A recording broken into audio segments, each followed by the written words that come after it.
mtazamaji wa Glory Media. Hapa tunakuja kuzungumza na mzee wetu ambaye ni mchungaji wetu tena kutoka kwenye state ya North Australia West Australia kule Perth. Na hapa tutazungumza naye machache kufuatana na conference ambayo imepita hapa ambayo imeanza tarehe 27 mpaka tarehe 28 mwezi Septemba 2025 ambayo imetamatika ni siku ya leo ya Jumapili. Hivyo tutakuja kuzungumza naye machache kufuatana na shughuli ambayo imepita hapo, na tutamkaribisha ya kuja kutuambia. Mimi hapa naitwa MK, hiyo hapa ni jina fupi lakini mchungaji. Asante sana kijana wangu. Niliwahi kukufuata tena kwenye social media. Ndiyo. Na nikagundua kabisa unacho kipaji kizuri. Asante sana. Na wakati nakufika hapa Townsville tena na kuona tunakutanana, ninafurahiwa sana na kazi unayofanya. Mungu akubariki sana. Asante sana. Pia kulingana na kunikaribisha kwa kipindi hiki, naweza kujitambulisha. Ndiyo. Kama vile walio wengi wananifahamu, wananijua kabisa. Ni mchungaji ambaye naongoza kanisa la Jerusalemu Mpya. Kwa lugha ya Kiingereza naweza sema New Jerusalem Christian Church. Na kwa majina naitwa Dieudonne Bolembo, na patikana pale Western Australia. Na kwa kutaka kufahamu sana kwa ajili ya mahojiano haya ama kipindi hiki, mimi ni mchungaji tena ambaye tunahudumia katika umoja wa makanisa. Na katika umoja wa makanisa tumeanza kazi hii inakuwa miaka 3. Na mwaka wa 3 ndio huu tuko hapa Townsville. Tumeanza katika kazi hii, tukakuwa na maono makubwa sana ya kuorganize mikutano mikubwa ambayo itakuwa na malengo sana ya kutuweka pamoja, kwa sababu malengo yetu ni Wakristo tuwe pamoja na tupendane na tusaidiane. Kwa hiyo wanasema umoja ni nguvu, matengano ni madhaifu. Na tukienda Zaburi ya 133, tukianza 1 inaisha na 3 pale, inasema tazama gisi ilivyo vema watu kukaa pamoja kwa umoja, ni kama mafuta. Biblia inasema ni kama mafuta yashukayo kwenye ndevu za Haruni. Maanake ni jambo la kufurahisha sana. Na hivi tunakuja hapa, ni mkutano wa 3. Na kwa kweli nimejisikia furaha kwa mahojiano haya. Asante sana. Swali letu la kwanza tungependa kuulizia, umeonaje ukaribisho wa Townsville pamoja na maabudu ya Townsville? Kwa kweli kwa gisi nilikuwa nimeambiwa na nimekuja ona ni tofauti sana. Kuna watu wamesema kwa ajili ya Townsville mambo mengi sana ambayo hayapatie Townsville sifa. Lakini wakati mimi mwenyewe nimekuja hapa, nimeona utofauti sana. Nimeona mambo mengi ya kiroho yenye iko ndani ya waumini wa hapa. Nimeona kwanza ndani yao wanafanya kazi kwa kujitolea na kwa bidii, ambacho ni kitu ambacho labda kwa state mengine hawana. Kwa kweli kwa upande wangu nimebarikiwa sana. Asante sana. Na swali lingine ambalo tungependa kuulizia ilikuwa ni kufuatana na hapa vijana wengi kule wakuwepo kufuatana na shughuli zao za kazi. Walio wengi walikuwa wameenda Sydney, lakini tulikuwa tumebaki ni vijana wachache sana hapa Townsville. Lakini kwa upande wa vijana, kwa jinsi ulivyoona, umeona vijana wameshughulika kiasi gani? Kwa kweli nimeona nguvu za vijana. Nimeziona nguvu za vijana katika sekta zote.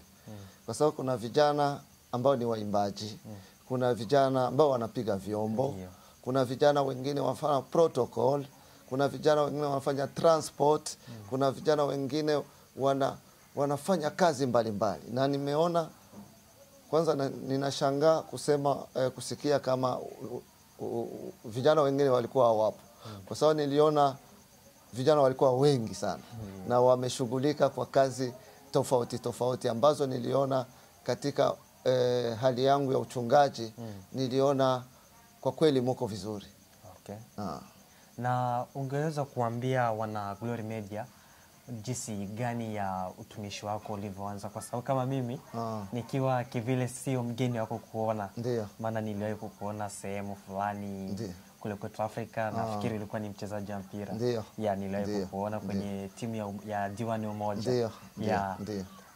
Ari ile ambayo ulikuwa unapitia kwa wachezaji wa mpira na sasa hivi umeona kuna tofauti gani? Yes. Unajua Mungu anapana vipaji. Na vile vipaji vinaweza kuwa viko sawa sawa. Kama vile unasema uliniona katika hali ya kucheza mpira. Na kweli kule nilikuwa na kipaji tena kizuri. Na kile kipaji kilikuwa kia kusaidia watu. Unajua watu wengi wakienda kuangalia mipira, wanaenda na stress, wanaenda na nini. Wakifika kule ukifanya kitu kizuri kina control ile emotion.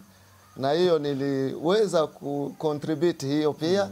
But najua katika maisha ya kiroho, katika hali ya kucheza mpira, kuna vitu tofauti ambavyo haviendani kabisa na maisha ambayo niko nayo leo. Kwa sababu gani? Katika kucheza mpira kunaweza kuwa imani tofauti. Wengine mbele ya kwenda kucheza ulale kwenye makaburi. Wengine mbele kwenda kucheza walete wembe bakuchanje sehemu zote damu zivuje. Kwa hiyo ndio imani ya wenyewe kwenda kucheza na kushinda. Lakini huko kwenye niko hakuna condition hizo za kwenda kulala kwa makaburi, za kuchanjiwa, za kufanya hivi. Kwa kifupi nataka kusema difference yenye iko ni kutoka kwenye maisha ya zamani kuingia kwenye maisha mapya. Kwa hiyo ule utu wa kale ulibaki kwenye system ya mpira. Na utu upya ukakuja sasa kwenye system ya kumtumikia Mungu. Hapo shukrani sana, tumepata ufafanuzi zaidi sana kutoka kwako, kwa sababu wale wengi walikuwa natamani hichi kitu kama sisi ambao tulibatika kukuona kule kambini Nyarugusu. Ila hapo ni jambo la heri sana kusikia hivyo siku leo. Kwanza mimi mwenyewe nilishangaa kukuona tena nimeshakuwa mchungaji. Nimeshangaa, lakini nikasema acha kwanza nikae kimya, mtamtafuta kwa muda mwafaka. Na hapa hivi nimepata muda kuzungumza naye, ndio maana nimekuuliza maswali kama na haya. Na swali lingine ambalo tungependa kuulizia, mahubiri ya jana, ibada la jana Jumamosi asubuhi na Jumamosi mchana na ya leo, ni kama mahubiri yalikuwa yanavutana, yani kulikuwa na muunganiko fulani. Japokuwa hata mimi sikukuwa benefit sana kusikiliza mahubiri, lakini nilibatika kuona na kusema mahubiri mbona yanavutana, yapo kwenye mlengo mmoja. Hii hapo inaweza ikawa ni kufuatana nini, nguvu za kiroho, au ilikuwa ni kwa sababu watu walikuwa kwenye umoja? Yes, kwa sababu tunatumika kwenye umoja wa huduma yetu ni umoja. Nilikwambia ama nilisema pale kwenye mazabao, tulipokuwa Melbourne tulikuwa na theme ya umoja. Tulipoenda pale Adelaide tukaenda theme ya upendo. Tunakuja hapa, tunakuja theme inakuja tufurahi na tushikamane katika ziki, katika hali yote ile. Lakini hapa katikati tulienda kupapanua kidogo. Unajua katika hali ya theme gisi ilikuwa ilitakiwa tuianze kabisa katika kile kitabu cha Warumi, tuianzie mwanzo. Kwa sababu theme yetu ilikamata Warumi 12 na mstari wa 12. Na pale inakamata maneno katikati. Ili watu wafahamu vizuri. Ilifanya tubarudishe sasa kumoja. Kwa sababu katika kufundisha inapasha kujua wapi kwenye utaenda kuanzia ili mtu aelewe vizuri. Kwa sababu ni Paulo anasema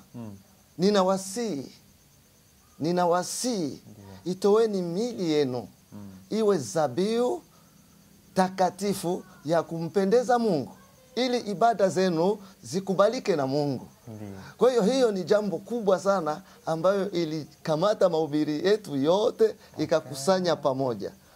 Na ili Wakristo tujue kumtumikia Mungu ni kumtumikia Mungu kwa haki na kweli. Tukitakasa mavazi yetu, tukiacha utu wa kale ule ambao umesema nilikuwa nacheza mpira. Kwa hiyo sasa kwa kuanza kwenda tena kwa madhabahu, napasha niingie na mwili mwingine na hatua nyingine mpya. Kwa hiyo ni kusaidia watu ili kuelewa. Na pale tuligusia karama mbalimbali. Tukasema mnaona hivi sasa hivi tuko kumedia. Hii ni karama inamfanyizia Mungu kazi. Tukaonesha ule mwenye anapiga ngoma pale. Ni karama nzuri, inafanya nini? Inamfanyizia Mungu kazi. Na hizi karama Mungu amezigawa kwa ajili ya kujenga mwili wa Kristo. Kwa nini tugombane? Kwa nini tufutane? Amen. Amen. Nikikurudisha kwenye mpira, kwenye mpira kuna wachezaji 11. Ndio uwanjani. Na angalia goalkeeper. Na angalia washambuliaji, angalia wale wagawaji wa mpira. Na angalia wakati goli inaingia. Labda inaanzia kwa goalkeeper, alianza kusukuma, ikaenda kwa mgawaji akagawa, hivyo tuko tunaenda kwa vipawa. Mpaka ikaja kufika kwa mtu alishughulikia kwa kuweka golini. Alafu huku goalkeeper iko na furahi. Huku defender iko na furahi. Ule wa katikati iko na furahi. Aliyeshinda alikuwa huyu mmoja. Lakini watu ngapi wamefurahi? Wengi, na wa nje pia. Amen. Amen. Amen. Nafikiri unanielewa. Nimeelewa. Shukrani sana kiongozi. Na hapa ndipo ambapo tunatamatisha kipindi chetu kwa sababu hatuna mengi ya kuongea. Kufuatana na muda wetu umesonga na pia ana maandalizi yake pia. Tusichoshe sana. Na nafikiri uko nani PEF. Mwenyezi Mungu akijalia naweza nikafika pale mimi kama mimi. Amen. Naweza nikafika pale na Glory Media ambayo ni timu nzima ambayo tunasimama tukiwa watu 10 na zaidi. Amen. Hivyo mnaweza mkatuona pale japokuwa tujawahi kuonekana wote, tunakuaga naonekana mimi peke yangu pamoja na wengine. Na watu ambao wanakuwa wananisaidia kushika kamera, lakini tupo wengi, ni timu kubwa mno. Hivyo basi tunaomba msituangushe. Na ibada ya siku ya leo ya tarehe 28 na tarehe 27 ya mwezi Septemba 2025 itapatikana kwenye akaunti ya Glory Wesley Methodist Church Tanseville. Hapo ndipo papo itapatikana. Na kwa nani sitakukata, ninataka tu nitoe announcement. Ndiyo. Mwaka kesho mkutano wa makanisa utafanyika PEF. Na ndio maana nasema tusishangae kumuona PEF. Ndiyo. Kwa hiyo tujiandae sisi wote, makanisa yote yenyeiko kwa state mbalimbali, kujiandaa juu ya kukutana na kule PEF. Najua kutakuwa vitu vizuri, na hapa kumekuwa vitu vizuri. Kwa kweli kumekuwa baraka ambayo sikuwa natumaini. Kwa kweli Mungu abariki kanisa hili ambalo limefanya hii shughuli, na abariki Townsville. Asante sana. Kuna swali lingine ambalo napenda kudokeza. Na hapa kumeandaliwa mkutano, umeandaliwa na sekta moja ambayo ni zebu moja la Glory Wesley Methodist Church. Lakini tukienda Brisbane na Adelaide pamoja na Melbourne, nafikiri kulikuwa ni muunganiko mkubwa sana makanisa. Lakini kumekuwa tunaweza tukasema ni nguvu tofauti sana. Hapa ilikuwa ni zebu moja, lakini kule kulikuwa kama vile Melbourne kulikuwa zebu 7 na pamoja na Adelaide. Lakini nimeshangaa sana nyinyi kusema ita kwamba hapa kuna tofauti mingi, na wakati kule ndipo hapa kulikuwa muunganiko mkubwa. Imetokana na nini? Ni maombi kuwa mengi au inawezekana mwikalio mnayoikaa unamridhisha Mungu. Kwa sababu kitu cha kufanya watu 7 ama watu 10 wewe unakifanya peke yako. Kwa hiyo nyuma yako kulikuwa watu wengine 10 wenye wewe hauoni. Kwa hiyo ni muhimu sana kutegemea nguvu za Mungu. Kwa sababu ukitegemea nguvu za Mungu utakuwa unaona miujiza. Kwa hiyo nikasema tena, amtegemeaye mwanadamu huyo afanyike nini? Alaaniwe. Ni kusema unaweza tegemea wingi wa watu kwa ajili ya kuona uso wa Mungu. Nafikiri labda ule wingi wa watu unaweza kuchelewesha pia kuona uso wa Mungu. Kuna wakati ukifika, nitakupatia mfano mdogo sana. Wakati Mungu alienda peleleza mji wa Sodoma, mlikuwa watu wengi sana. Lakini mle alichukua watu 7 tu. Watu 7 ndipo wamebatika kupona. Na wengine wote Mungu hakuwaona. Kwa hiyo Mungu akikuona katika juhudi zako, katika kazi yako, ni lazima iwe na mafanikio. Ndiyo. Nafikiri jibu hilo litakuwa sawa. Limeeleweka. Amen. Na pia mtangazaji, nafikiri umeelewa, na kama nikiita kwamba haujaelewa basi utakomenti hapo ili tukujibu zaidi sana. Huyu hapa ni mzee wetu na tena ni kiongozi wetu kwenye kanisa la Jerusalem kule. Amen. Kule Amen. PEF. Amen. Na hivyo tunaweza tukakutana wakati mwingine. Sijui kama una neno gani la kuambia tuseme watazamaji wetu pia na waumini wazebu zote zile, kama una neno la kuambia ingekuwa ni vyema uwajulishe. Mimi nakuwaka nasukuma vijana. Kwa vijana hasa sana. Ndiyo. Kwa sababu vijana ndio nguvu zetu. Ndiyo. Vijana ndio tutaachia hizi huduma. Na kwa nasukuma vijana sana, wamtafute Mungu kwa bidii. Ndiyo. Na wajitenge na kila movement yote yenye inatoa watu kwa Mungu kupeleka watu kwa shetani. Ndiyo. Kwa sababu shetani ana movement zake. Shetani ana style yake ya kutafuta vijana. Na kwa hiyo vijana wawe makini, waikae kabisa wakishika njia ya kumcha Mungu. Ukishika njia ya kumcha Mungu, wewe ni tegemeo la kesho. Ndiyo. Kwa sababu kama ukipoteza hiyo nafasi, utaangusha familia zote zinakuja nyuma yako. Yeah. Lakini ukisimama wewe kijana, ujue familia zitakuja nyuma yako zote zitasimama. Kwa hiyo naimiza vijana, kwa kweli kama mnanisikia, mufate njia ya Kristo. Mutegemee Mungu, muache distraction zote na mufate njia ya Mungu. Munyenyekee na mufanye kazi za Mungu. Muna nguvu, mumutumikie Bwana. Na Mungu atawainua kwenye hii nchi aliyotuleta. Asante sana. Je, ndugu mtazamaji, nakumbuka kama Biblia imekuambia hata kwamba mkumbuke Mungu wako siku za ujana wako? Ndio neno ile ambalo limeshuka hapa kwa kiongozi wetu. Hatuna mengi ya kuongea, tunaweza tukakupashia tu wakati wako na kuwa na usiku usiokuwa na usumbufu. Asante sana. Asante na Mungu akubariki. Asante sana kiongozi. Amen. Amen. Glory Media, burudani kwa wiki.